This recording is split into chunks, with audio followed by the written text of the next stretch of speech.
Okay, good evening, everyone. So I'm Nicky. I'm presenting some of the work we have been doing in the Institute, as Carlos said, to help firms navigate the digital landscape. Because there's a lot of confusion out there, is where do you start? You start from the technology, you start from the business problems, do you start from both? How you actually integrate what is happening to make sure that your business survives and thrives moving forward. I think that should work. Okay, three things we're gonna be talking. First of all, just a little bit of a definition. What do we mean with all these terms? Terms and buzzwords flying around. What is a digital transformation strategy? I'll give you an example, and then I'll show you also how potentially you might want to think of doing it. First of all, what is a strategy? That's not an exam question. I'm not planning to be a school here, and a lot of definitions. You can open Wikipedia, encyclopedias, whatever, and find 300 definitions. The working definition for tonight, and the one we like because we think is quite practical, is how you link your long-term goals to specific actions and initiatives that also utilize what you have, your resources and your competences as a firm. So it's not outside of your capabilities. So on that sort of firm basis, what is a digital strategy? So the digital strategy in essence is how you as a business, you can take advantage of all the opportunities of the digital economy. It's not a functional strategy, and this is it should be a clear message. It's not like in the old times that we had the marketing strategy and then the operation strategy and then the IT strategy and different things. It's an integral part of your overall business strategy at the same level, more or less. And what it's looking is to help a firm to capture, let's say, the opportunities that Carlos was discussing of the digital economy and utilize what they already have as digital sort of resources and capabilities to help the business remain competitive or become even more competitive. So a digital strategy will span across the business. It will span it will affect your marketing, will affect your sales, will affect your operations, and so on and so forth. And as outputs, you might want to have specific things. You might be looking to get better customer satisfaction, let's say, get your customers better, or increase your brand value, how you actually promote your business. The messaging, the information nowadays is enormous. How you stand out in the crowd and make sure that your customers and new customers understand who you are. You might want simply to do operational efficiency. You might want to automate some of your processes. Or you might want to increase so-called business value or find different streams to generate value for your business. All of that is part of your digital strategy. And I'm not going to go into details a lot, there's papers and publications behind that, but basically you have two schools of thought of how you could do it. The first school of thought, which maybe, was developed before the other one, is you start with your market positioning. Where I'm in the market, how competitive is my market, what my customers want, and then plan your strategy. Absolutely valid, still valid. The second school of thought is better for me to look at what we have, what competences and capabilities we have as a business, and then plan my strategy on that. This gives a lot of ground to your strategy because it tells you that, okay, you might want to do X, but you don't have any capability currently to enable you to do that. So it's called resource-based view, basically creating a strategy out of your resources, based on your resources. And the best way is when you combine both. You're trying to understand what your market is doing, or you also have a firm grip of what you have as a business. And join them, combine them to actually move you forward as a business. So I'll show you a process at the end of how we combine these two. In essence, when you transform, if let's say you have taken the decision to develop a digital strategy in your business, a simplified view is that you have 4 things you're going to affect by doing that. I'll show you a previous example with a lot of different functions, and this is a simplified version. So the 4 things you're going to affect is, the first one is probably going to affect your customer experience, eventually, maybe not initially. Or you can affect your business model. Well, that means how you make money, right? What do you sell, how you get money out of the market. You might affect your operational efficiency or your operations. And you might affect even your working environment, how the business will work, how people will work in that environment. Some stuff, you can start from any of these points, but some things you'll be doing will be immediately evident in the marketplace, will be externally visible. And this is your business model, how you make money, and the customer experience. Some stuff you'll be doing will be only visible to your people, to your operations. And this is your, how you operate, your operational model and the processes, and also the working environment. So again, you need to be conscious where you want to start and how it's going to affect the image of your business. So I'll give you an example. Pizza, people eat pizza, maybe even vegetarians, yeah? How digital you think a pizza business is? Pretty digital, not digital at all? Dough, dough, tomato, mushrooms, whatever people like on top. Okay, that's a real example. So what Dominos Pizza did, I'll explain bit by bit, it's quite busy. I think it was a few years back, maybe 5 or so years ago, they realized that they had 20% of their revenues were coming from online orders. So people had gone before, they had logged the information in, maybe put even their credit card, and just reordered pizza, without having to think of their favorite flavor. And they said, okay, let's increase that. That's not good enough for us. We want to do 50% by whatever, I think it was 2018 or something like that. So what they started doing, they started thinking about how they're going to achieve that. And the first thing, the first quadrant that they started with is the customer experience. So they developed this model called Anywhere. So what they said is, okay, we have some customer information already from the people that like to order online. Can we actually make life really easy for our customers? Instead of them having to go into the laptop and log in or pick up the phone or whatever, we're going to do it anywhere, meaning from any piece of hardware they have available. They can tweet us, they can use an app on our phone, they can do whatever, Skype call us, any way they want, we're going to do that. And they did, they sort of created the infrastructure based on the original sort of digital sort of solutions. They have the payment system, so they created this sort of infrastructure, let's say, in the business, that you can order your pizza as seamlessly and effortlessly as possible.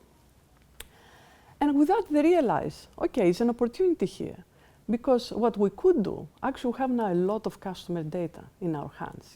People log in from anywhere, and we know what pizza they prefer.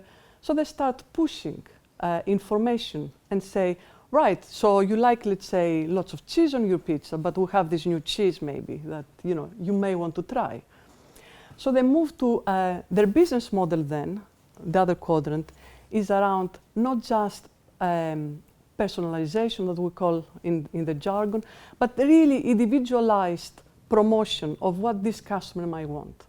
So they increase the sales, they start boosting the sales a bit, or you might like peppers, but we have this one, and so on and so forth. In order to do that, obviously, they had to change their operations. So what they did, they obviously they created a lot of bigger servers, a lot of hardware.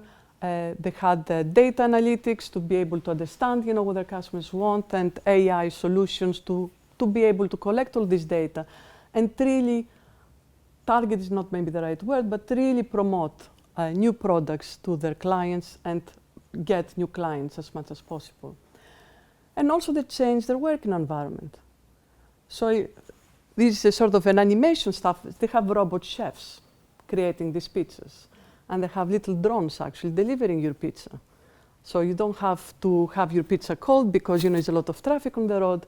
So they can have the little drone delivering it in within an X amount of time, predefined.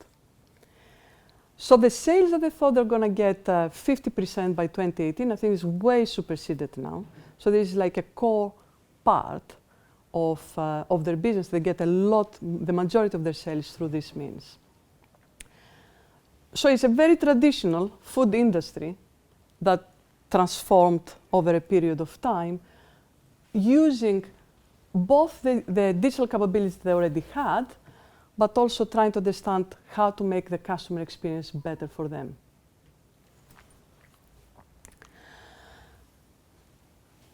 It's a bit busy picture. I'm not going to go into a lot of detail, but what it says, that technology is only an enabler. You can do a lot of stuff. The core of it is, what is your customer value add? You're doing a lot of things. Do you actually add some value to your customer with your digital options? Maybe you do a digital product, or you change your business model. You make it digital. You make it easier for people to pay you without having to write checks or pick up the phone and do stuff like that. Or you actually optimize your operations. And a lot of technologies, you can use robotics, you can use sensors. We're here in Sensor City. A lot of technology there and a lot of capabilities. You can use analytics, you can use visualization to help you do that. But it's only an enabler, is a capability that you have in the business.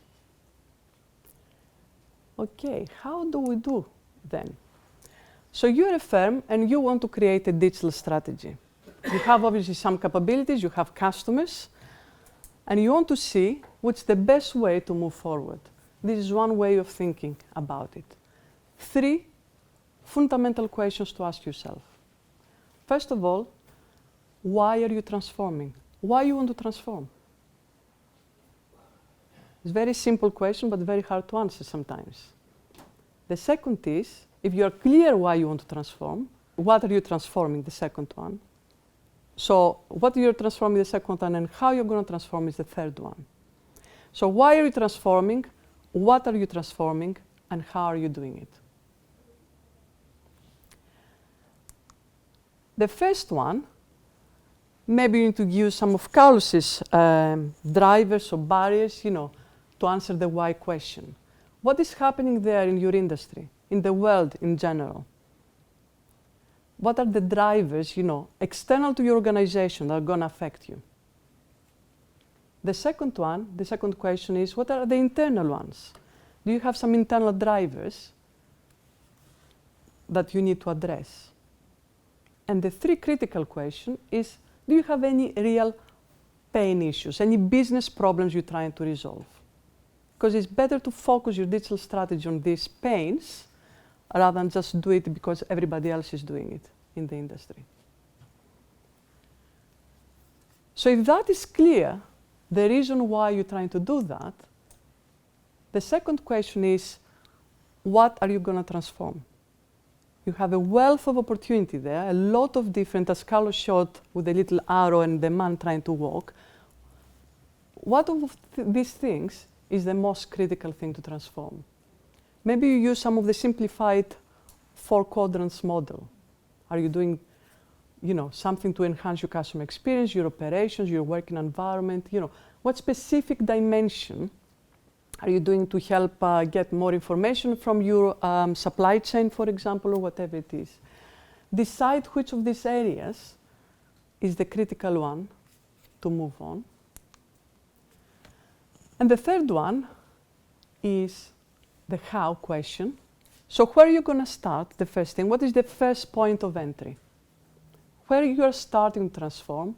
Who is going to participate in that? I mean, again, Carlos showed in one of his slides, we can have technicians, operations, factories elsewhere. Who is going to participate? Is just one unit? Is multi-unit? How do you move? How are you going to manage it? The project management part, and what processes you're going to follow. 3 key questions. It can take quite a long time to actually clarify, but it helps discussions. This is a little bit of, it's not officially a digital maturity chart, but it's a little bit like that. So you have a lot of things you can be doing, and some stuff are going to have a high external impact. Some things you're going to be doing, they have low external impact, and some are easy, they're less complex, and some are very complex.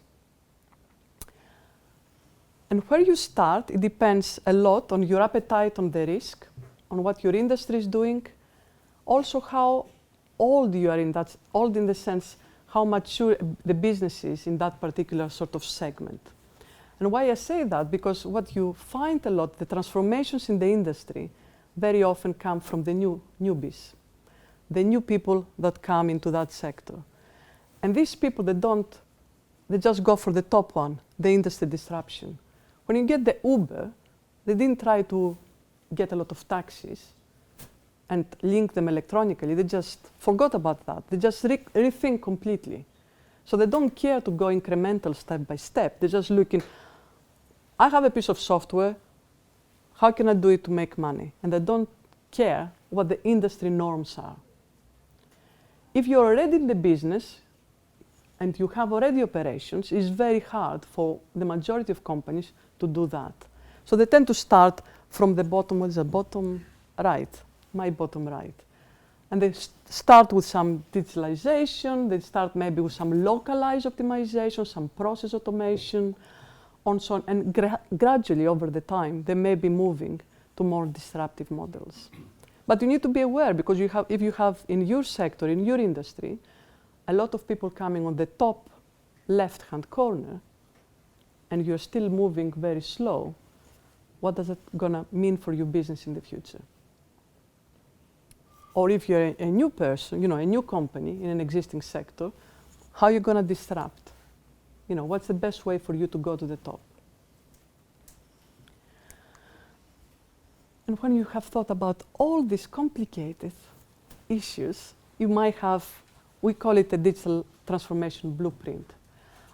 This can be, if you want, your digital strategy on one page that links all these aspects. It links your vision, why you're doing all of that stuff, your drivers, the why questions on the top, also the what questions, what are you transforming, and how you're going to do it, and which aspects.